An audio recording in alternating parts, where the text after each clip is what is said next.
my name's Chris, welcome to my YouTube channel.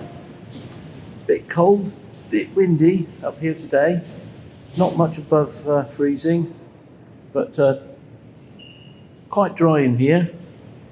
You're most welcome to join me on this next episode, and we're going to be looking at the German aircraft that came over from northern France in 1943.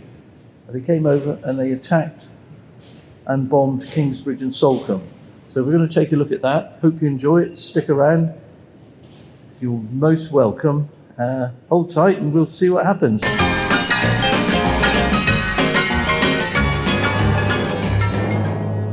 When the Focke Wulf 190 made its maiden flight in June 1939, it was undoubtedly the most advanced combat aeroplane in the world. Heavy firepower and a staggering level of performance gave this small radial-engined machine the potential to outclass every contemporary Allied fighter.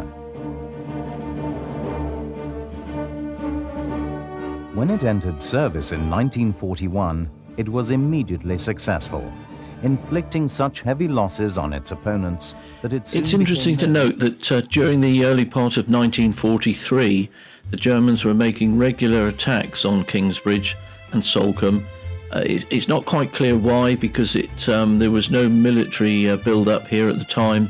It's a little bit unclear why they were bombing Kingsbridge and Salcombe, but my thought is they would have flown low level across the channel, up the Kingsbridge estuary, as a guide in to bomb Kingsbridge. Very sad. 21 people were killed in Kingsbridge and 16 in Salcombe. It was a very sad time, and a large part of the lower part of Kingsbridge was destroyed, as well as some of the shops in the upper part of Kingsbridge. Enemy bombers travel at hundreds of miles an hour. Every town is a target. Any town is a target.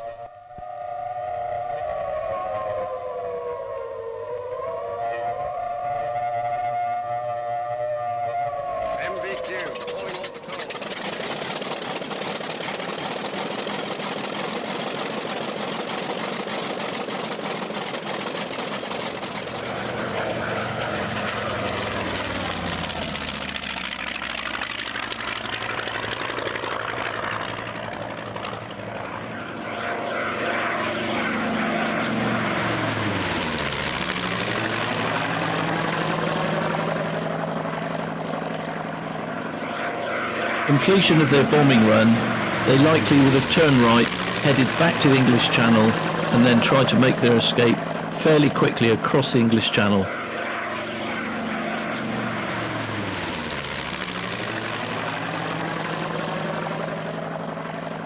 Stop incoming traffic.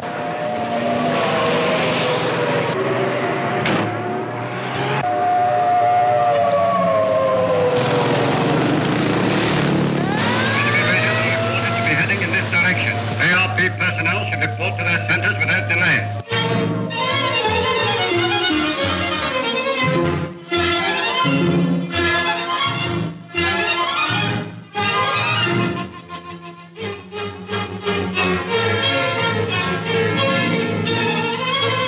You should take shelter immediately. You still have 18 minutes. Stay on the cover until the clear is sounded. This is most important. Please take shelter now. We're now going to take a flight up Kingsbridge Estuary, past Salcombe here. It's kind of my interpretation of the route the aircraft would have taken if they were attacking Kingsbridge and Salcombe. They would have been coming low level across the channel to keep below the radar, and then they would use Kingsbridge Estuary as a marker to line up to bomb both Salcombe and Kingsbridge, because it was such a good a spot to line up with. You can see the estuary, it's very clear, and when you're flying low level at high speed, these aircraft would have been doing in excess of 300 miles an hour. Having something like Kingsbridge Estuary to line up with is very, very useful, and I would say almost essential.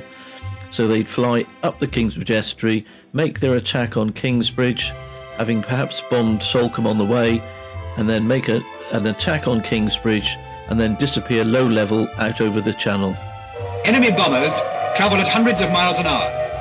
Every town is a target. Any town is a target.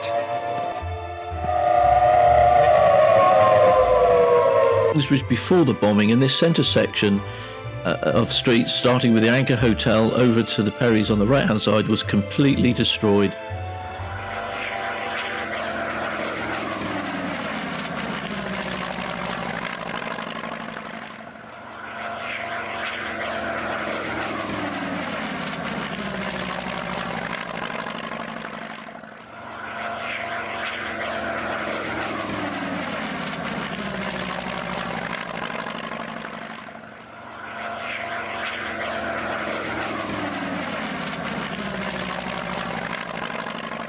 And this is Eastman's Butchers, halfway up Fore Street on the right-hand side, which was completely obliterated, and several people lost their lives in this particular incident.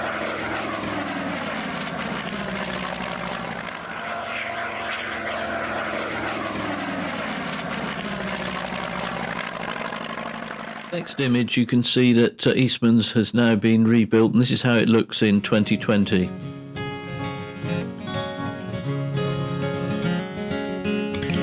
In the early morning rain, with $1 in my hand, aching in my heart. Second World War has concluded now, and we move on to have a look at Kingsbridge during 2020 and how peace has returned. And it's got a spectacularly beautiful market town in South Devon. Thank you very much for watching. I really hope you've enjoyed it. Please have a think about subscribing. Take care, and I'll see you on the next one. Cheerio. Out on runway number 9, big 707 set to go,